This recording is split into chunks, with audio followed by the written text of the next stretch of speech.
C'est exactement les mêmes médailles.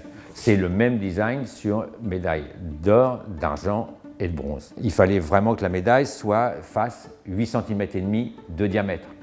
Sur la face, on a travaillé avec l'hexagone, mais on aurait très bien pu le mettre à droite, à gauche, en haut, en bas, la dimension de l'hexagone. Tout ça, c'était plutôt notre sensibilité.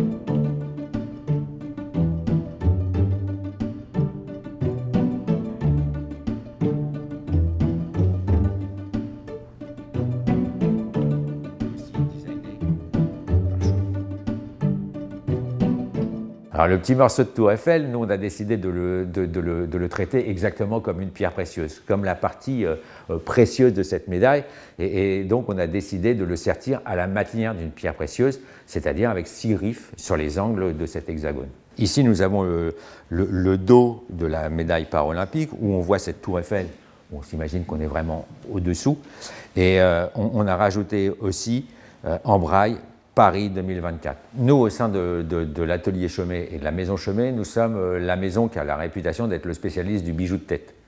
Donc finalement, notre savoir-faire, c'est surtout le diadème, les diadèmes, les tiares et tout ce qui est bijoux de tête. Là, nous avons sur ces médailles vraiment autre chose, c'est-à-dire que nous, on les a pensées exactement comme une pièce unique, mais finalement qui était destinée à 5084 athlètes.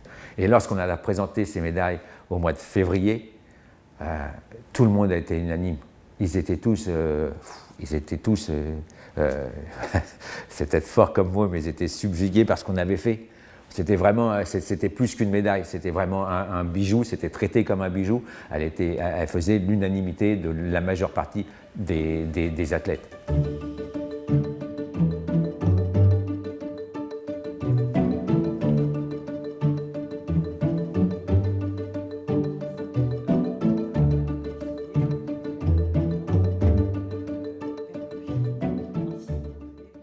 Donc, dans ce registre, à la page 152, nous avons donc l'une des toutes premières commandes de Gustave Eiffel chez Chaumet, une des plus importantes aussi.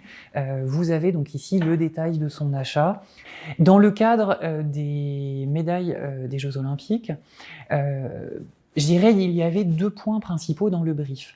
Le premier, c'était qu'on avait une médaille ronde avec déjà cette idée d'avoir un morceau de tour Eiffel taillé en hexagone qui se placerait dans la médaille.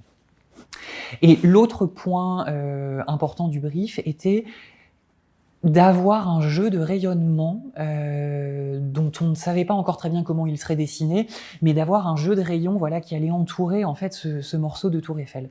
Et le parallèle aussi qui est intéressant, c'est que le diadème, en fait, est un bijou qui fait rayonner la personne qui le porte, exactement comme une médaille olympique. Le diadème est un bijou de pouvoir, un bijou de succès, et ce n'est pas étonnant d'ailleurs que beaucoup des diadèmes créés par la maison reprennent en fait des motifs de couronne de laurier, reprennent des motifs solaires, qui sont en fait des motifs associés à la victoire et au pouvoir.